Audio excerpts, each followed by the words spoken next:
Thanks for tuning in to Witch Wednesdays with Steph for a chat about a new witchcraft topic every Wednesday morning. Welcome back to Witch Wednesdays. I'm Steph, and you are listening to episode 88, which is going to be sort of a deep dive on the fair folk. And I have guests here with me today, so I am going to let them take it away to introduce themselves and tell you where you can find them online. Hi, we are C3 Crystals, Cauldrons, and Cocktails. We are a witchy podcast, and you can find us anywhere on any social media platform, really, at C3 Witchy Podcast. And I am River, and she is Wren, because I don't think we introduced ourselves. No, I did not. I'm Wren Graves.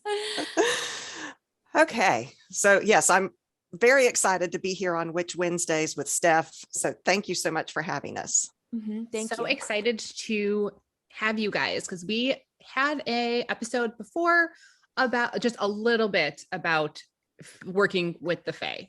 And I think since then, the idea of working with the Fae has sort of blown up, and it's become a really popular topic, but also one that's really misunderstood.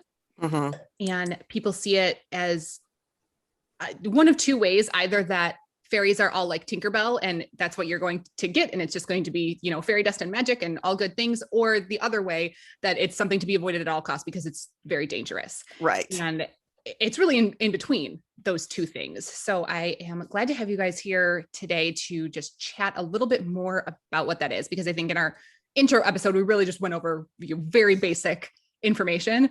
Yes. And I think people are still pretty confused about what it even means to be a Fae and what it means to work with them. So I'm glad to get your input on that as well, because I don't work with very many Fae in my practice. I have little brownies in my house, but other than that, it's not something that I personally, do that much in my practice. So I think it's important to have, the information from a lot of other people to also give their input and opinions on the topic. And I believe if they want to go and listen to that episode of yours, it was episode 29, I believe. Oh, 29. Thank you. You're welcome. So yes, go listen to that. It's just a brief introduction. And like you said, we'll do a deep dive today. Do you want to start with history or that? Yes, let's start with history. I think that's really important. I do try to go in other episodes. I have, history of holidays and history of the Sabbats. And I think it's important to know where all of these things came from and why, what's the basis of what we believe today. So yes, history. Absolutely. I agree. Wren and I are very into the history of all things witchcraft. It's fascinating to find out where these things did come from. So I think in your episode 29, you talked it being an Irish, coming from the Irish history or the Celtic history. We did focus on Celtic Fae history in that episode. Yes. Yes. So I'm showing that in Ireland, one of the early races of conquerors was known as the Tuatha De Danann. And I'm so impressed with that pronunciation, because I've never been able to say that in my life. I'm not sure that that's pronounced correctly, but that's how I've always pronounced it. I think it is. And they were considered to be mighty and powerful. And it was believed that when the next wave of invaders arrived, that the Tuatha went underground. Yes. Yes.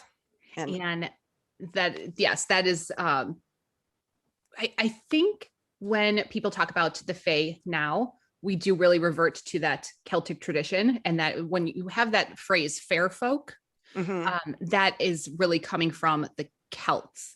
And there are fairy traditions all around the world. They sort of developed independently. So there are, French and German and Slavic, all those things are different Fae. But yes, that is the history of where the Fae started for the Celts. And I think a lot of witches who work with Fae believe in that sort of realm of where they came from. Celtic fairies are very popular. Wren says that her audio is going in and out. And she had wanted to talk about in early modern English, fairy, the F-A-E-R-I-E, means realm of the Faes. And as back to the Celtic thing, this Lady Augusta Gregory, in her book, Good Gods and Fighting Men, she quoted that it was in a mist that the Tuatha De Danann, the people of the gods of Dana, or as some call them, the men of Dea or Day, D-E-A, came through the air and the high air to Ireland, which I thought was really interesting. That's other cultures, like you said, have also talked about the Fae arriving from the sky or in air. And this was also supposed to have happened on Beltane. Yes, yeah, we've definitely talked about the Fae in relation to Beltane, that being a very good holiday to try to work with them and connect with them, because I think it's so interesting that all of these different, peoples and histories and cultures came up with the same idea of the Fae descending from the air completely independently of each other. Me too. That just fascinates me. Yes. It's like how pyramids were built completely independent of each other in Egypt, in South America. It's just absolutely fascinating. I love history. Me too. In the Celtic legend and lore, the Fae are associated with magical underground caverns and springs. And it was believed that a traveler who went too far into one of these places might find himself actually in the fairy realm. Oh, and I don't know if you've ever talked about it before. Did you know that in parts of England and Britain, it was believed that if a baby was had ill chances, was ill, that it might not have been a human infant at all? Have you talked about changelings before? You probably have. We have not. But they would leave a baby that was sick out exposed on the hillside, hoping that the Fae would come and reclaim it. So parents of a new baby would keep their child safe from abduction by the Fae by using either a wreath of oak and ivy, or iron, as you talked about before, or salt placed across the doorstep. And also the father's shirt might be draped over the cradle to keep the Fae from stealing a child, which was weird. Very weird. Yeah. I didn't know that one. Mm-hmm. Oh, that is very interesting. What else do you have on history? Yes. So in general, in this history of, where the Fae came from in sort of, Celtic, Scottish origin, Wales, they kind of all meld together into what we now know as the fairy Fae folk. Especially in America, we tend to call all of those, realm the same thing, but they actually are different. If you believe in the fully Celtic, Scottish, Wales background, fairy, Fae folk, and then fair folk and fairy, depending on how it's spelled, refer to completely different things. And for me, it's a little bit confusing to trace. So I am going to have linked, there is someone on YouTube. The channel is called Black Dragon Tavern. Okay. And he has a really great description video that I will link, because he has all of this information passed down from generations, that he has gathered all of this knowledge from his family for all of that region, of how the Fae are different depending on which one of those phrases that you use. And it depends on where they are, whether it's in Ireland, whether it's in Scotland, and it's very detailed. So I'm going to link that, because for me, I never really knew that. I always thought, Celtic Fae and fair folk, fairy all meant the same thing. But in those traditions there, they do believe them to be just ever so slightly different. Yeah, that's interesting. I show that in Western Europe, they are fairies, the good folk, the hidden people, or the little people. Whereas in Scandinavia and Germany, they're elves or nixies or kobolds. And in Persian history, they talk about the term Peris, P-E-R-I-S, and they apparently took the form of beautiful female spirits, evil for the natural troubles that they caused, like drought and famine and other natural disasters, but kind in their guidance of souls towards paradise. And then the Arabic jinn, like we here in America associate the jinn closely to genies, but that was a little bit different in the Arabic culture as to what a jinn is, but that they are thought to be often invisible spirits that grant the wishes in fairy tales. And in India, the Bongas, B-O-N-G-A-S, are considered to be evil fairies. Yes, and there are, I think that's why there is so much confusion or mystery surrounding the Fae is because of that idea of evil fairies. Right. And I agree. That world being so diverse. So I think in any of these cultures that we've talked about, in any of this history, the Fae is much bigger than what modern pop culture would lead you to believe. Yes. Yes. And a lot of people have the fairy, like Fairy, like traditional sense of like Tinkerbell is a fairy, and that's what all fairies are. And that is definitely popularized by Disney, but that is not, there are Fae that look like that. Right. But there are a lot of other creatures within the Fae realm. I think the Fae encompasses gnomes, elves, trolls. There's the little brownies that live in my house. And a lot of people also consider dragons and mermaids to be of the Fae realm rather than mythological creatures. They consider this all Fae realm. So there's a wide variety and wide diversity in what kind of Fae you could possibly work with. Yes, definitely. And I know that in your episode 29, Tara was talking about how they're tricksters. So it can be scary to work with them. But I think we'll get into later as to how you can maybe work with them. But Wren had come up with some descriptions. Wren, is your sound back? I think so. It keeps going in and out a bit. Okay. We're happy to hear from you, Wren. But yeah, so their descriptions obviously vary.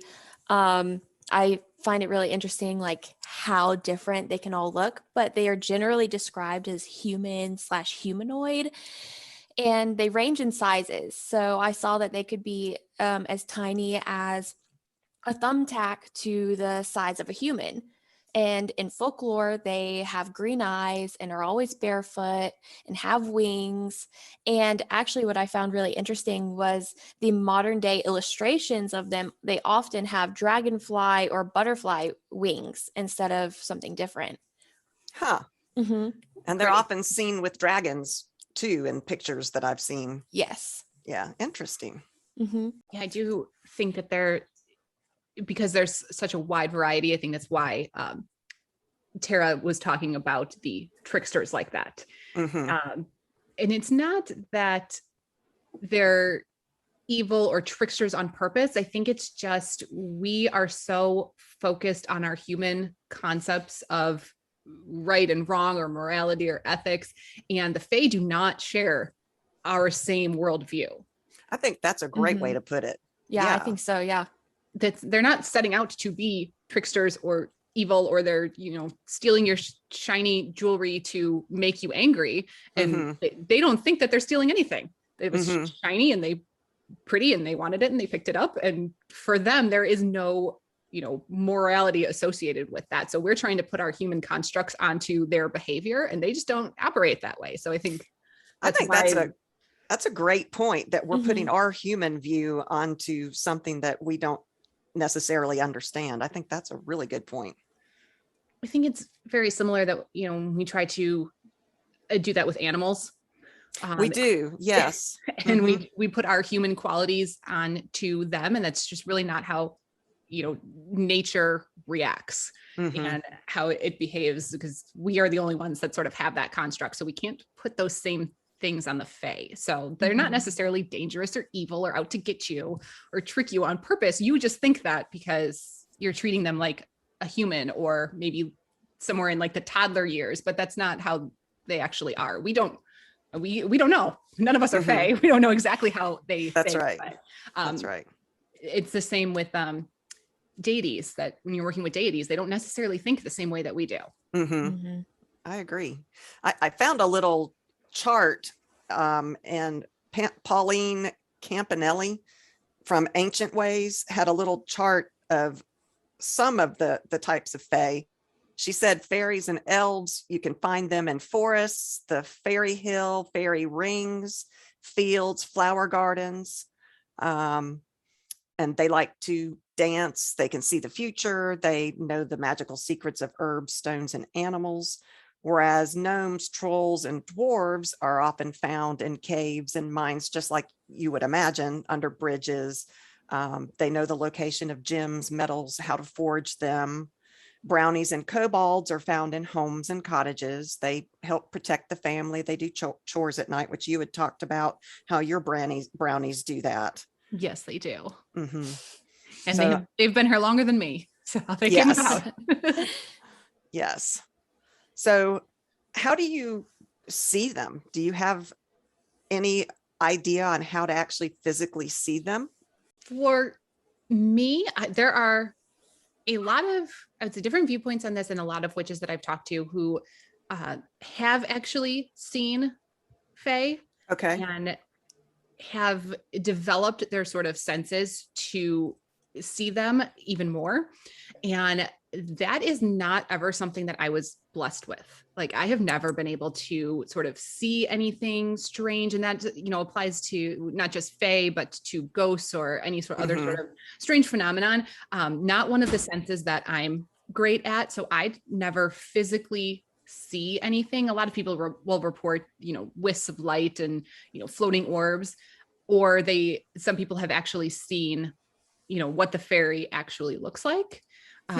But I never have. I just know that there are brownies in my house based on things being moved or missing or fixed that have not been done by me or my husband or my dog, and we're the only ones in here. So somebody had to do it. And it wasn't the three of us. So I know that they're here. Do you feel them? Like, sense them? I do. I can sense them, especially when I leave out offerings and sort of speak to them directly. The energy just feels a little bit different. It's suddenly, it's like, almost like a cozy feeling. Like, okay. Yeah, suddenly my home, because I usually do this at night, and because brownies tend to work overnight.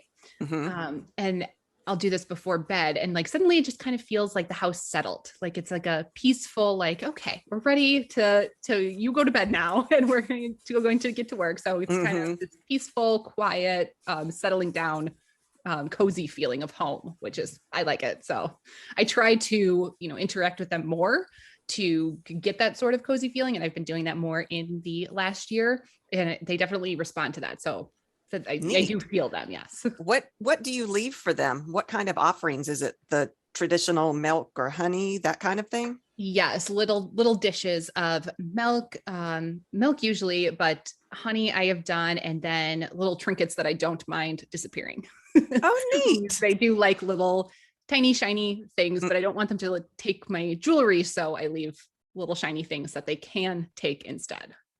Well, I came up with some, I guess, mythology. I'm not sure if these things really work, but I was trying to find, ways that people can see them, because you always hear about getting the sight. And I read that it's believed that a wash of marigold water rubbed around the eyes can give mortals the ability to spot the fae. It's also believed that if you sit under a full moon in a grove that has trees of ash, oak, and thorn, the fae will appear. And then, of course, on Beltane, when that veil is thin, nature comes alive, and that's when the spirits of nature are most active. So that might be a time that you can try to see them. And then I actually found a recipe, which was really cool, on witchesofthecraft.com. And I can post a link to that. It's an actual spell. It's got rainwater and rose petals, lavender flowers, all kinds of things in there. And it's got a chant that works for this particular witch. But, I don't, like you, I don't have that innate skill. So I'm not sure that any of those things would help me. But I think it would help to know what you're looking for. They're not all the Tinkerbells, like you said. The mists, the balls of light, like you said, something moving out of the corner of your eye.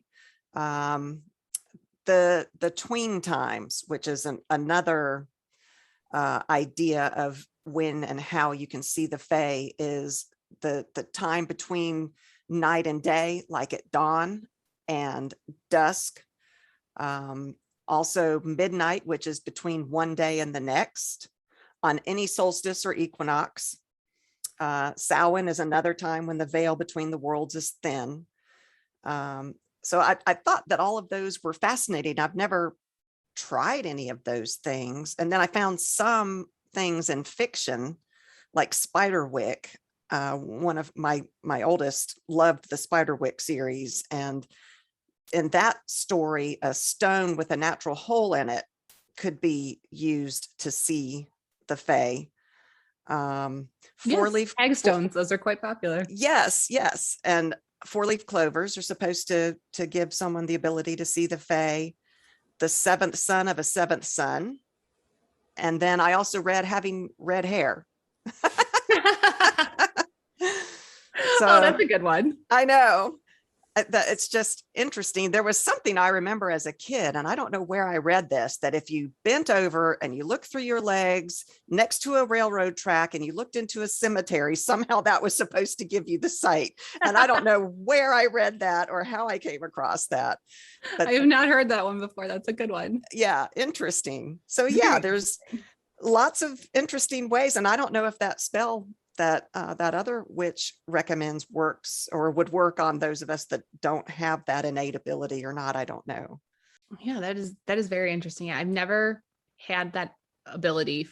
I feel like I'm skilled in other areas and I have different skills, but that's just not one that has ever come up for me. I have never noticed any sort of, but I'm also not particularly observant. So even if there was a floating ball of light, I'm still not sure I would even notice it.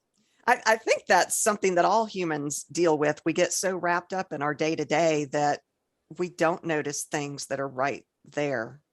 So it may be that there's things all around us. And that's part of, I think, magic is right there. But you've got to take the time to feel for it and connect to it and, learn to look for it, which humans just don't take the time to do those things. No, we really don't. Mm-hmm.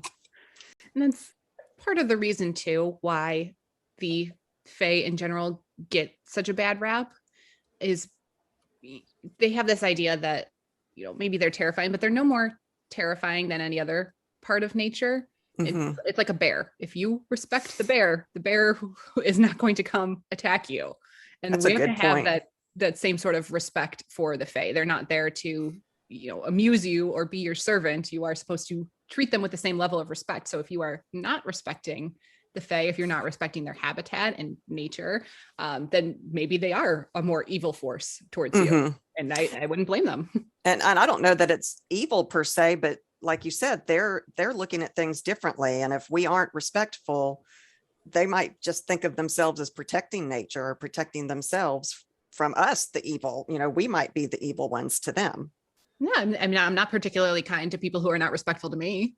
Right. So I can absolutely see that from their point of view. So I think it's like any other part of nature. If you are respectful of it and respectful of the power that it has, then it doesn't have to be such a, terrifying presence.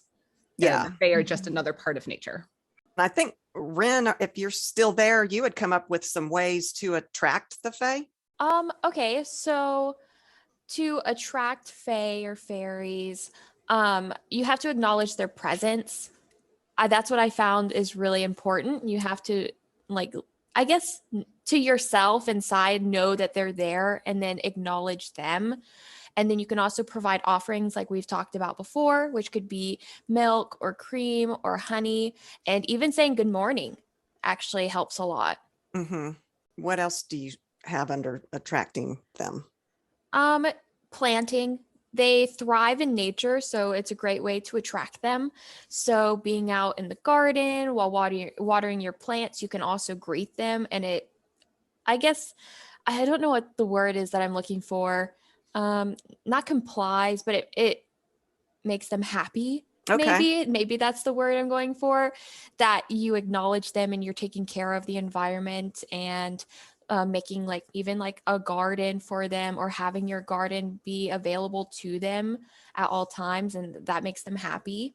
I have an actual fairy garden that I did with my youngest. We, those little fairy gates and little fairy cottages that you can buy. And we actually made a little garden where we put hostas and all kinds of other plants out there with the fairy garden around it, which hopefully makes them happy. Mm-hmm. Oh, that sounds so cute. Yeah. And I have heard that they have favorite stones, the tiger's eye, the peridot, jade, and the emerald. I have heard that they are especially fond of. Or any of the shinies that you've left for them, Steph, any of those? Yes, they do. I like to leave only little chunks, little tiny pieces of crystals if I have them, little chips. But yeah, I've definitely found that they are quartz family in general, because the quartz tend to have like a nice sparkle to them in the sunlight. So I think that's why they're particularly attracted. It got a nice sheen to them. Tiger's eye, definitely. I think tiger's eye is the color of nature. Maybe that's why. I agree. That's a good point. Yeah. Brown tones in there, and emerald too has got those green tones. So I think those nature colors really attract them. Yeah, I've heard that plants that are said to attract the fae are yarrow, aster, the Shasta daisy, thyme, rosemary, verbena, which I grew up calling those butterfly bushes. There's something called a cosmos flower, which for me, Cosmo is a cosmopolitan. That's one of my favorite drinks, but not so sure that the fae would be super happy if I left them out of Cosmo. They'd probably like mead though, because that's a honey drink. Yes. But anyway, so plants are supposed to be a great way to attract them. So you can tell if fae is nearby if you didn't plant anything outside, but you notice plants growing close to your home, like plants sprouting from very unlikely places. So say you live in a really highly urbanized area that has no space for planting, fairies will sometimes help plants grow in these urban areas to bring nature to places that humans have taken nature away from.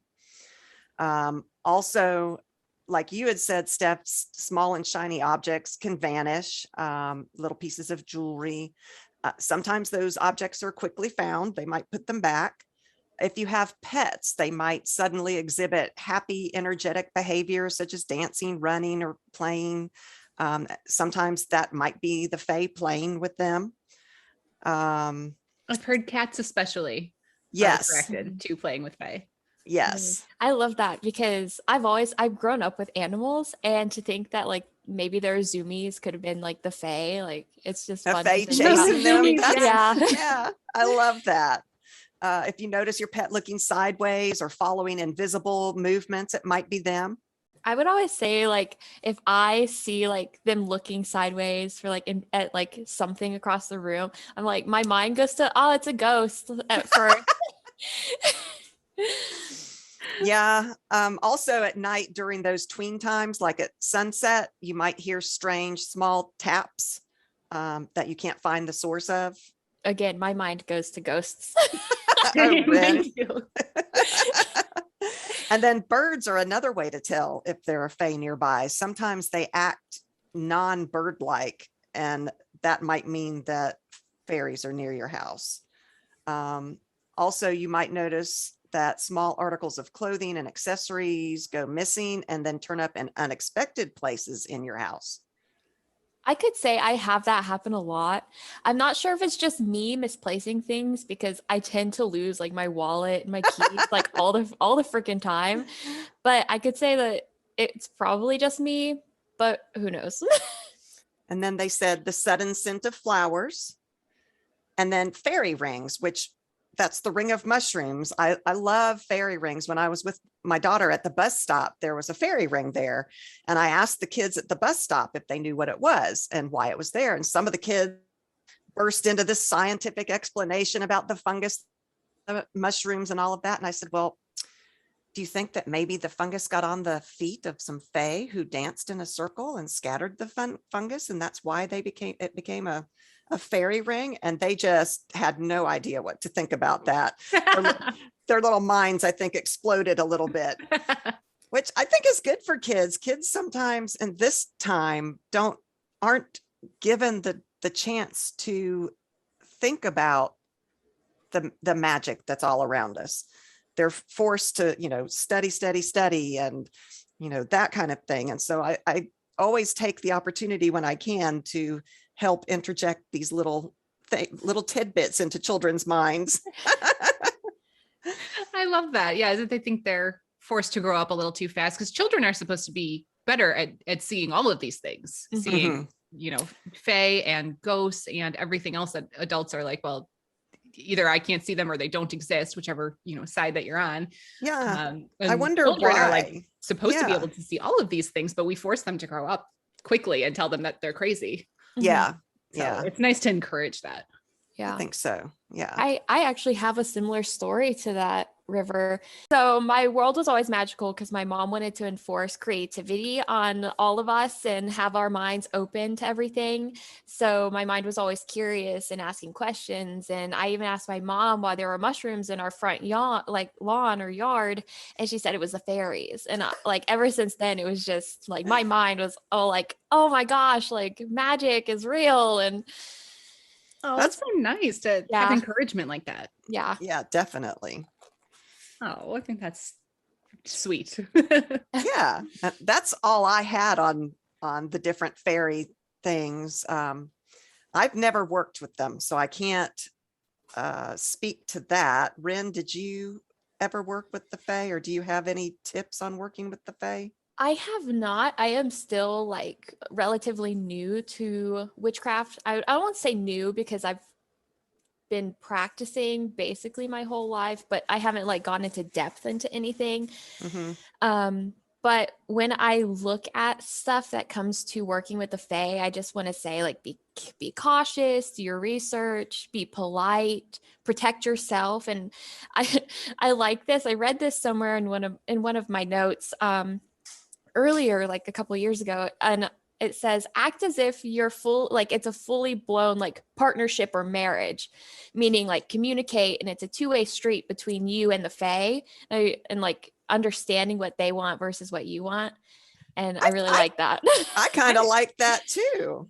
Yeah, definitely. I think a lot of, witches who have issues and have horror stories about this go into it with a very one-way street. And I think witchcraft in general is whatever you decide to work with is not a one-way street, whether that is deity work, ancestors, spirits, animals. Nothing is a one-way street. You are not dominant over anything else. I think humans have a tendency to think that we are dominant over everything, and that is a huge problem. I agree. So you're not dominant over the fae. So the more of a working partnership, but definitely like a marriage. You have to communicate. Yeah. Yeah, I like that. And I do think, like anything else, it's important to be cautious. I just had an episode last month on health, safety, and protection in witchcraft, a lot of various ways. But the fae is one of those things where more knowledge is better, and you cannot be over prepared. So learn everything that you can, because you'd rather have the knowledge than not have it and get yourself into a situation that you can't get yourself out of. And try to think in terms, we tend to have a one track view of life. Try to open yourself up and look at things from other directions as well, because like we just said earlier, fae don't think like we do. So try to look at every angle when you're working with magic and the fae and that kind of thing. One thing I wanted to mention to listeners, because it's a question that I've seen pop up, because people say the fae and then immediately somebody jumps in with, be careful of this, beware of this, there's all these strictures and problems. And then the person will respond, why does anybody even want to work with the fae then?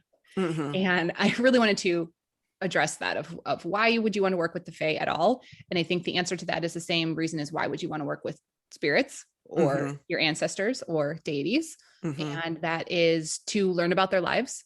You're never going to learn about this whole fae realm. And, part of fae folklore is that we as humans used to be able to see them and exist side by side.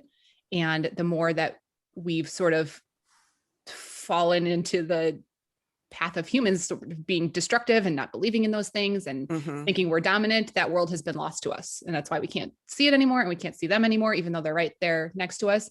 So now the only way to really learn about their lives and that realm is to work directly with them. So that's one reason, just purely curiosity. Another reason is for assistance where we can't travel for any kind of spell work. And that is another reason that witches work with familiars and why they work with spirits and ancestors, because there are just some places that we can't go. Right. And they can assist with all of those things.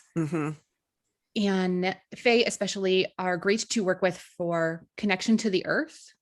So if you are feeling very disconnected from earth and nature and grounding, which is more important than I think anybody gives credit for, to connect with that. Our world is so modern and fast paced that we are so disconnected from nature and from being grounded and slowing down. So if that is you and you're struggling with that, and it's really helpful to work with the Fae to connect with nature in general. Like I mentioned my brownies, it's all of a sudden like a feeling of peace in my home and relaxation, because they're just like this great grounding energy. Yeah, I love that. And Fae are especially great for healing and empowerment. Most witches that I know that work with Fae have found it very empowering to work with them, because they are very powerful creatures. Yes. No matter what their size is or what they look like, even if they are tiny little balls of light, they are very powerful, more powerful than we are. Right. So working with them can be a source of power, and it can also be empowering. It's like working with a empowering deity, like Hecate or the Morrigan are very powerful and empowering to women, and Fae are exactly like that. Neat. Same level of empowerment. Yeah, and healing in general. Fae are great for healing. So if you are struggling with chronic illnesses, a lot of people like to turn to the Fae for that, for their healing powers. If you think of like Tinkerbell and her flying fairy dust, I mean, you're not going to fly, but it does have that sort of, healing effect on you. Yeah, definitely. So a lot of good reasons to work with the Fae, and it's just the same as working with any other entity in witchcraft. You just have to know what you're getting into and know why you want to do it, but there are a lot of benefits and good sides to it as well. Yeah, I think the reason we hear so many bad things is that people haven't taken the time to understand what they're doing. So just be prepared, and they are a great resource. And I love the healing aspect of it, because sometimes my soul feels wounded and I do feel disconnected from nature. So maybe I should start working with the Fae. I have never before, but that's probably why people have bad stories, is because they didn't respect them. They didn't research it. So just, go use common sense. Yes, I think that's missing. And I don't know if it's because of the idea that we have of the Fae that maybe has been popularized in pop culture, that we don't respect them enough because we think they're all little Tinkerbells. But I mean, what happened when they disrespected Tinkerbell? Okay, it wasn't good there either. That's true. That's very true. You'd think that we would learn, but we have not. No, you're right. And Tinkerbell was not evil. Tinkerbell was jealous, and they treated her poorly. So I feel for her. So me too. I think that's where, yes, a lot of this, bad stories and dangerous ideas come from, is people who did that just didn't have the proper level of respect. I agree. And as far as resources that I wanted to mention, I have these linked in the show notes at witchwednesdays.com if you want to check them out. But there is a YouTuber who I love, and her name is Mint Fairy, all one word, and fairy is spelled Faery. And she looks like a little fairy herself. I absolutely adore her. And she works with the Fae and has so many videos on seeing the Fae and honing that sight to try to see them, her personal encounters with the Fae. That's entirely what her practice is based around. So absolutely check her out. She is great. And definitely. 2 books that I have read are A Complete Guide to Fairies and Magical Beings by Cassandra Eason, and A Witch's Guide to Fairy Folk by Eden McCoy. Eden? I think I'll have it spelled out so you can find it, but wonderful. both of those books are really great resources on the history and the background and just getting you that knowledge that you need to feel comfortable to then go out and work with them. Mm-hmm.